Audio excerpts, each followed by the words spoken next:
மதுரையிலிருந்து சென்னை சொல்லுகின்ற தேஜா ஸ்டைல் நம்முடைய தொழிலாளர்களும் மக்களும் ஒட்டுமொத்த கோரிக்கையாக திண்டுக்கல் நகரத்தில் நான் ஓட்டு கேட்க செல்வது எனக்கு கோரிக்கை வைத்தது தேஜா ஸ்டைல் நின்று செல்ல வேண்டும் கோரிக்கை வைத்திருந்தார்கள். அதை இரண்டையுமே நான் முயற்சி எடுத்து அந்த துறையைச் சேர்ந்த அமைச்சரிடத்தில் பேசி அந்த தேஜா ஸ்டைல் நின்று செல்வதற்கும் அமிர்தா ரயிலோட நின்று செல்வதற்கும் நான் அனுமதி பெற்றுக் கொடுத்திருக்கிறேன்.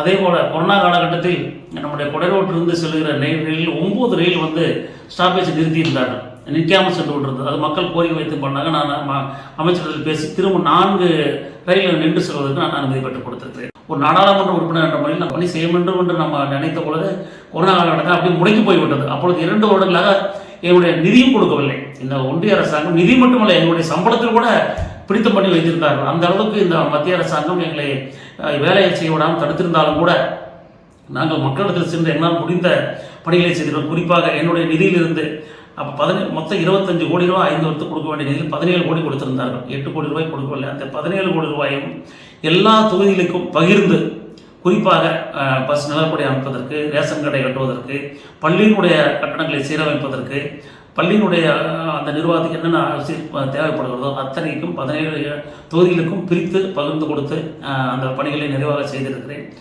முதல் கன்னி பேச்சிலேயே திண்டுக்கல்லை தலைமையிடமாக வைத்து மருத்துவக் கல்வி கொண்டு வர வேண்டும் என்று நான் ஆணித்தரமாக சொல்லியிருந்தேன். அந்த கோரிக்கையை ஏற்று ஒன்றிய அரசாங்கம் திண்டுக்கல்லை தலைமையிடமாக வைத்து மருத்துவமனை கொண்டு வந்தார்கள். மருத்துவக் கல்லூரி நாங்கள் என்ன சொன்னோம்னா, மருத்துவக் கல்லூரி பழனிக்கு கொண்டு வர வேண்டும், பழனி தான் அந்த மக்கள் தான் அதிகமாக இங்கு வருகிறார்கள், தூரமாக வருகிறார்கள் என்று சொன்ன காரணத்தினால் கல்லூரி திண்டுக்கல்லிலும் மருத்துவமனை பழனியில் அமைப்பதற்கு நான் ஏற்பாடு செய்திருக்கிறோம்.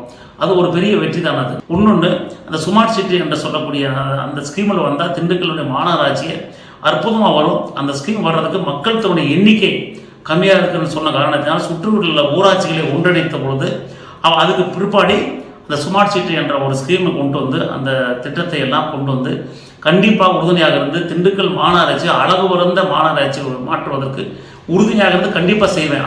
நம்முடைய திண்டுக்கல் இருந்து மணத்துக்குளம் போக வரைக்கும் இந்த ரயில்வே ஜங்ஷனில் இந்த முதல்ல இந்த சப்வேர் ஒன்று கீழே அண்டர் பாஸ் கொடுத்தாங்க. அது பூரா தண்ணி நின்று மழை காலங்களில் ரொம்ப சிரமத்துக்குள்ளாக இருந்தாங்க. நான் உடனே அந்த துறையை சேர்ந்த அதிகாரிடத்திலும் அந்த மீட்டிங்கில் பேசும்போது கூட அந்த அண்டர் பாஸ்க்கு நீங்கள் சம்டைம் போட்டு மோட்டர் வைக்காம மாட்டீங்க, அது கண்டிப்பாக நடைமுறைப்படுத்த வேண்டும் என்று அழுத்தத்தின் காரணமாக எல்லா இடங்களிலும் சப்வேர் மோட்டர் வச்சு இப்போ தண்ணியை மழை வந்த உடனே தண்ணி அகற்றுவதற்கு ஏற்பாடு செய்திருக்காங்க. குறிப்பாக ஒட்டகத்தில் அருணா தியேட்டருக்கு ஏற்றுப்பாக இருக்கிற அந்த சப்வேல மேற்கூரை அமைப்பதற்கு அதுக்கு நிதி ஒதுக்கி அந்த மேற்கூரை அமைத்து கொடுத்துருக்கிறேன். அதெல்லாம் பார்த்தீங்கன்னா ரயில்வேயை பொறுத்த வரைக்கும் பழனி ரயில்வே ஜங்ஷனும் திண்டுக்கல் ரயில்வே ஜங்ஷனும் நான் விரிவுபடுத்தப்பட வேண்டும், நவீன முறைப்படுத்தப்பட வேண்டும். எல்லா கேட்டும் நான் 4 அந்த கேட்டிருக்கிற அந்த 4 கேட்டுகளுக்கும் மேற்கூரை அமைக்க வேண்டும் என்று நான் பலமுறை நாடாளுமன்றத்தில் பேசியிருக்கிறேன். அந்த துறை அமைச்சர் சேர்ந்து நான் கோரிக்கை வைத்த பலனாக இப்பொழுது அந்த அமிர்த் ஸ்டேஷன் என்ற ஒரு ஸ்கீம் கொண்டு வந்திருக்கிறேன். குறிப்பாக பார்த்தீங்கன்னா இந்த 100 நாள் வேலை திட்டம் என்பது அடித்தட்ட மக்களுக்கு மிக மிக மிக அவசியமானது. நாங்கள் பாராளுமன்றத்தில் பேசியிருக்கோம், அந்த அமைச்சர்கிட்ட பேசியிருக்கிறோம். அந்த 100 நாள் வேலை திட்டத்தினுடைய நிதிகளை கொடுக்கறது கூட அவங்க மறுக்கிறாங்க. இது உண்மையிலேயே மக்கள் விரோத ஆட்சி.